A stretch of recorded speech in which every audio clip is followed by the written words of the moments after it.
I'm Max Naumov. I'm here today to answer your questions from the internet. This is Figure Skating Support. All right, this question comes from IGK Celine. How do figure skaters not get incredibly dizzy and just kind of die? That's funny. So honestly, we actually do get dizzy, but not as much. That's the thing. We end up doing spins over and over and over again just on one practice, and that happens throughout days and months and years. So over time, your body just gets used to that, and you have a much better ability to get yourself undizzy really quick. Your brain starts to realize kind of the RPMs of what you're spinning at, and it begins to adjust. Now, granted, if you stay in the spin for a very long time, longer than usual, you will still get dizzy. This next question is from Dar_winning. That's really good. I like that. Hello, figure skaters. Can someone explain the difference between all the jumps in the sport? Okay, so in our sport, we have 6 different jumps. Axel, Salchow, and toe loop jump. Those all take off from the left foot. Then you have your loop, flip, and Lutz jump. Those are taking off on the right. We also have 3 toe jumps and 3 edge jumps. We have Salchow, loop, then Axel. That is going to be your edge jumps. Then you have your toe jumps, which is flip, Lutz, and toe. The edge jumps are done much differently than the toe jumps. You have to use the momentum and you have to kind of use your edge quality to lift yourself up from the edge, from the rocker. The toe jumps is where you use the toe pick to launch yourself off the ice, and we always, no matter what jump it is, we land on our right foot if you do rotate counterclockwise. And the axel is the only jump that takes off forward. That's actually one of my favorite jumps, and you count it in half rotations, right? So waltz jump, that basic one is half rotation.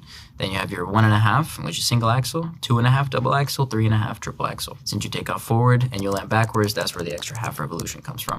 Next question comes from Honeydew Halo 25. Does anyone have tips to get over the mental block of jumping? The mental block is really just a lot of doubt, just not quite being as confident as you need to be going into jumps. There's things that help out. We have, we call it the fishing pole. So you attach a harness and the coach skates behind you and they lift you. So that gives you a little bit of a way to practice the jump without actually going into it yourself. And the other thing is just going back to either singles or doubles, really working on the basics and the singles and the doubles until you feel really confident to just slightly add that extra bit of rotation. You know, the fear and the doubt, that's all part of the process of landing new elements. One of the best things that has helped me really is just taking it step by step from singles to doubles and then triples. Kind of try to think of it like a double into rotation instead of thinking of it, oh my gosh, I'm going for triple, right?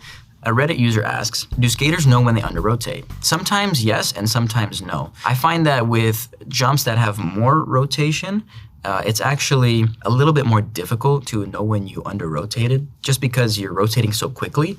When you get to the ice, it happens really fast when you land. So even if it's a slight cheat, your body doesn't even feel it, honestly. When it comes to jumps that have less rotation, you're in the air longer and you're rotating a bit slower, so it's very clear when you do a cheated jump. When you take off onto your jump, you don't take off just straight like this. You take off as you're rotating. So whichever direction that your blade is taking off in, you have to land backwards in that same direction. So for example, let's say you're taking off this way and you land only a quarter turn to backwards, kind of relative to how you took off. That's going to be a quarter turn under rotated, or as we call it, Q. Now, when you have a more severe under rotation, that's called a downgraded jump, where you might take off forward, you do your rotations in the air, and then you can land actually forward and turn the rest of the time on the ice. That's going to be a severe under rotation called a downgrade. Next question comes from important_target2141. How to overcome embarrassment when falling?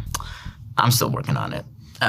So embarrassment is part of the process as well, especially when you're learning a new jump. There's a process where you're falling over and over and over again, and it can get really frustrating. The other time when that happens is when you already mastered an element, and then you come into the ice one day, you're feeling a little bit off, and you start falling on really easy stuff. And then you're kind of looking around like, well, did anyone see that? Or, what's wrong with me today? That's really embarrassing that I'm falling on some really easy stuff. The truth is, everybody feels that way. You have to acknowledge the fact that you are going to feel those feelings, but in reality, it's all part of the process. And guys, skaters that are Olympians, they make mistakes all the time. It's the skaters that do fall on easy stuff that continue to get up and keep going and try it again. Those are the skaters that are going to be, successful in this sport. This next question comes from Leo is Lion, LOL. What are some things you would want to see in the perfect choreo sequence? Backflip. That has been the talk of the past few years. If you hit that thing, the crowd goes nuts. And it is so much fun to do, I'll tell you that. This question comes from Restaurant Vast 7942. Do you think we will ever see a skater attempt a quintuple jump? 100%. When you look at Ilya Malinin and the way that he's rotating, he's doing a quad axel. What a quad axel is 4.5 rotations on the ice. You take off forward, you rotate 4.5 times and land backwards on one foot. It's insane. The difference between that quad axel and a quintuple jump is only a half of a rotation. So, I'm not speaking for Ilya, but I'm pretty sure that he's going to be doing it. And man, I cannot wait to see that. This next question comes from IWT Peace. I have a bunch of couple figure skating videos on my For You page right now, and I'm falling in love just watching them. How do they not fall in love with each other? Okay, that's actually a great question too. It's almost like a theatrical performance, right? You go see a ballet. The man and the woman really just doing their lifts, and they choreograph this beautiful step sequence to a certain piece of music that can be very romantic, right? And honestly, sometimes they do end up falling for each other. It happens a lot. But it's part of the performance. It's part of being a really good artistic skater with high components, is to have the audience and the crowd feel that way, whether or not that actually is the case, which I think is really cool. This next question comes from Scale Glittering 6161. It's been 8 months. I can't do the backspin. Any tips? The backspin is one of the first things that we learn actually how to do in skating. You enter on a forward inside edge, you quickly turn, and you have to do your back scratch spin on a back outside edge. You spin really quickly, and the idea is that you have to stay centered. The more centered you can stay, the better. My tip for that would be to find the bowl of the edge. What ends up happening a lot of times is people start to spin and they start rocking from the heel to the toe. And that's where you're trying to find balance actually, and it could be really tricky. When you find the bowl of the edge, you'll find a certain stability in your spin. Your bottom toe pick could be on the ground, but right here is where you're going to be spinning. The rock that we're talking about, if you can find your balance in this position, that's going to help stabilize your spin. And the faster you spin, actually, the easier it is. This next question comes from Typhoid Sergey. How does throwing gifts on the ice work? So this is something that's really cool. After the skaters finish with their performance, the audience will throw, stuffed animals, toys. One time someone threw me a chocolate bar on the ice. So, you never know what you can get. But they throw gifts on the ice after you finish, and we have sweepers, which are usually children that are part of the local club, and they collect all the gifts and they put them into bags, and later backstage we can go ahead and grab them and take them home. Certain skaters, the audience knows what they like. Like, for example, Yuzuru Hanyu, he had Winnie the Pooh, and after every competition he finished, it would just rain Winnie the Poohs, which was unbelievable to see. All right, this question is from C2 Cali. Does Maxim Naumov collect anything on the ice? Yes, I like polar bears a lot. So I have a few of them actually at home. It's really cool. I actually try to grab as many as I can when I go to the Kiss and Cry and kind of just show them on the big screen. The Kiss and Cry is the area where the athlete and the coach will go to see their scores. But a lot of sweet moments happen there. You get to see the skater's personality a little bit, and the idea is that you can cry if it's not that good, and you can give kisses if it's good. So. All right, this next question is from Chrono Cosmos. It's actually a cool name, Chrono Cosmos. How does a figure skater find out they're going to the Olympics? This is usually a phone call, and they say, come meet us at a certain place, and you don't know what you're meeting them for. It's a really big surprise. This next question comes from Where the Iupi. Would you rather have 1 gold medal or 5 silver medals? This is actually a really interesting question. I would rather have 5 silver medals. I'll tell you why. When you look at 1 gold medal, that is something that you did that one time, and that's it. When you look at 5 silver medals, that's you showing consistency back to back to back to back to back. The sport is all about consistency. You want to show that your ability to do something and to perform happens over and over and over again. This question comes from Werewolf Science. What helped you the most while learning to rotate jumps? What helped me the most was understanding how and where to get your power from. And it's not just about power, it's about speed, it's about timing. And when you combine all of those three things together, that is where you can be the most efficient. Your body always finds the most efficient way to do something. Most of the time, technique-wise, it's not the best way to do it. So you have to reprogram your body to make certain technical moves become subconscious movement. The subconscious movement is way, way quicker than conscious movement, up to like 700 milliseconds before the movement even starts. Your brain already knows what to do. Think of the term muscle memory. That's essentially what that is. It's your body knowing what to do before you even start to do it. This next question is from Lays and Chutney. Why is quad loop so hard? Loop is my least favorite jump. I'm gonna say that right now. I'm not alone in this. But the reason for that is because you are starting on your back outside edge. I have nothing to kind of generate a bit more momentum and timing before the actual takeoff. So you're starting on your back edge and you have to generate as much torque and power with your hips and shoulders as you possibly can. And you got to launch yourself up. It's another edge jump. But the way that it's done is it's all on the right foot. So you take off and you land also on the right foot. So the hard part about that is just the amount of power and angular momentum that you can generate, from, again, just one simple edge. Next question comes from That Nurse Lifts. What is your worst figure skating fall or goof up story? Man, there's so many. My strap came undone at one competition. It happened in the very beginning part of my program. I didn't even notice it until maybe 15 to 20 seconds in. When you have your competition pants on, what ends up happening is that the pant will cover the top of the boot and it needs to stay down so it doesn't come up. There's a strap that goes actually underneath the boot and it straps and holds the pants tight this way. That strap ended up coming undone and it started dangling right here, right by the blade. I was moving fast, so it was just waving in the wind.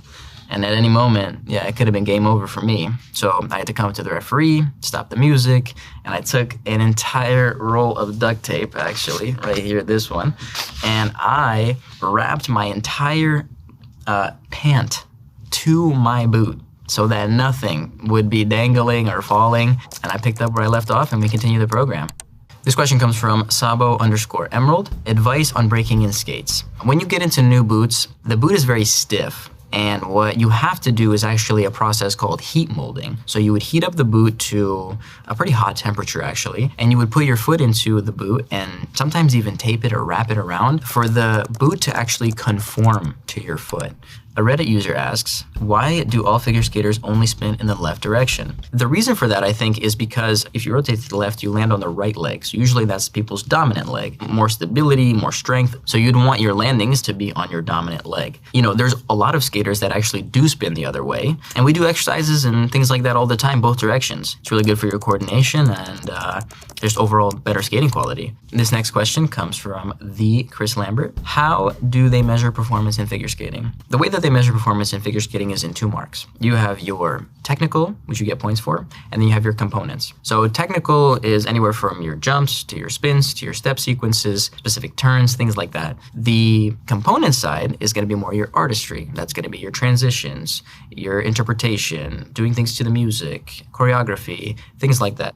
Those 2 scores get combined together at the end of your performance, and then you get your final score. Some people get higher components, less technical, higher technical, less component. That's why skating is so beautiful. You need both. This next question comes from Constellation Hopper. Slang and words that figure skaters use. We have abbreviations for certain jumps, like instead of sow cow, you'll say, oh, I'm doing a sow. Or instead of toe loop, I'm doing a toe, right? Things like that, very easy. When you do a program run with no elements, that's called a skeleton. When the Zamboni comes out and it puts a layer of water over the ice to make it clean again with no scratches and no marks. We use slang and call it an ice make or an ice cut. You can say a flood.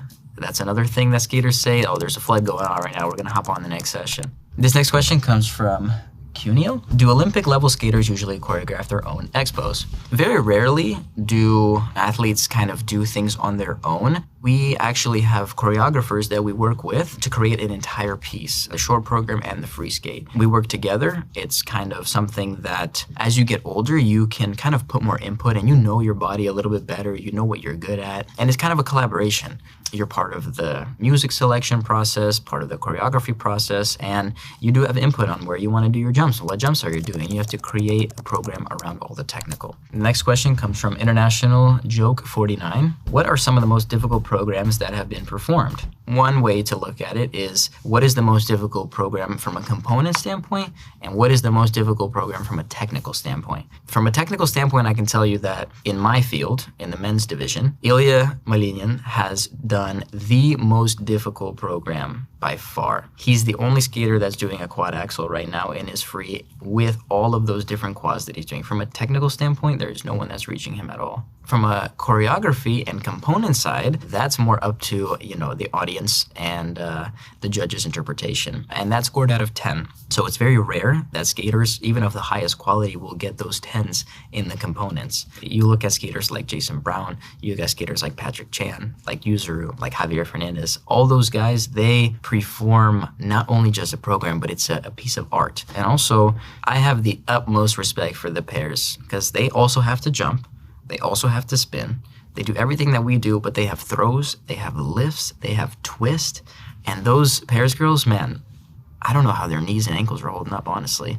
I got so much respect for them. They get launched. Talk about launched. So I have the most respect. I think, in my opinion, the most difficult is that pairs. I mean, doing that last lift at the end of the program, I know how hard it is at the end of the program. That 4-minute mark, and you have to do a lift? Are you kidding me? This next question is from Fire Flames Frost. How did you pick your blades? I actually have the John Wilson Revs right here. We call these the Revolutions. These are my blades that I've been rocking for multiple years already. So the figure skating blade is actually interesting. You would think that it's actually completely flat. However, that's not the case. What ends up happening is the blade is flatter towards the heel, and then it comes up like this towards the toe pick. We call this area right here the bowl of the edge, or the rocker. So this is actually where you do all of your turns. So when you place the blade down here, you'll see that it rocks back and forth without it going to the toe pick. This is something that allows us to do our turns. It allows us to control our inside and our outside edges. And of course, when we're spinning, we're actually spinning on that part right here where the heel is coming up, and that bottom toe pick right here is on the ice. And that's why you hear that sound, like shh, like that. So Gold Seal Revolution, these are the blades that I switched to actually when I was fairly young. The way that I describe it is like you're driving a Honda Civic, you pop these on, you're in a Ferrari. When you start to upgrade your blades, you start to notice, man, that spin was a lot easier than before actually. A Reddit user asks, can someone explain how skaters choose their music? What we do as a team is we sit down, we kind of think about the music that each person brings to the table. Someone might have heard it from a movie or a show or just other research. You might hear it in the store. You never know. If I skate to something emotional, it's usually something that I'm genuinely going through at that point in time. There's not a question of, man, I have to pretend to be X or Y or Z. You are that, and you get to share that. Almost like actors, same way. This question comes from cat_poo-poos.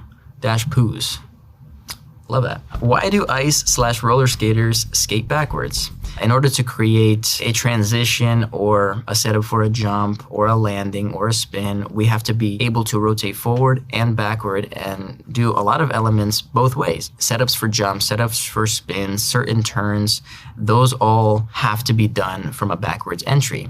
Or when you land something, you're also going backwards. So another area where you have to be able to do both. It is easier to skate forwards at first, but we very, very quickly teach skaters to turn around and get comfortable going backwards. It's a massive and integral part of skating. This next question is from Jam Jenison. What is one skate that you always come back to? So there's actually two in my mind. 2002. Salt Lake City, Evgeny Plushenko free program, and Alexei Yagudin free program. It is such a epic moment in figure skating. Those two were duking it out, and I go back to that because early 2000s figure skating, massive popularity. We have Scott Hamilton commentating. Big shout out to Scott Hamilton. I literally know word for word what he's gonna say. That's how many times I rewatched this program. That entire event was so inspirational to me as an athlete, and I wanted to be just like those guys. Another program that comes to mind is Javier Fernandez 2016 Worlds. I was there. It was so loud with the crowd roaring. 10 seconds before he even finished skating, became the world champion. Just unreal. That question is from Examination Fancy. How do you know when it's time to sharpen your blades? The skating blade is really interesting because it actually has, again, a little bit of a concave, and that's called your hollow. And the hollow is actually what creates that sharpness. There's different types of sizes. There's 7/16, there's half, all different types of things that are personal to the skater, how they like it. Either really sharp, it could be like a knife sometimes, or it could be very light sharpening, so you don't really notice it that much. But yeah, the blade is actually, you can touch it, you can even bring your hands alongside this way, it's not gonna cut you. So yeah, you can, a lot of times when we sharpen or when we check things, you can even do this thing here where you check it with your nail, how sharp it is. And you can see a nail shavings coming off and you're like, okay, that side is sharp. Then you check this side as well. You say, okay, everything is soft. And you check it at every part of the blade, all the way up to the rocker, which is actually the most important. They still find the sharpest part. Everybody is different too. Some people like to sharpen their skates very often. Some people don't sharpen them for 2 months even. A lot of times actually what ends up happening is some skaters will go into a jump that has a tight edge and slip off the edge. We do not want that to happen to know it's time to sharpen your blades. These were some really good questions. If we get some more knowledge in skating, it could be even more popular. I want to grow the sport as much as possible. So shout out to you guys. This was so much fun. Thanks for watching.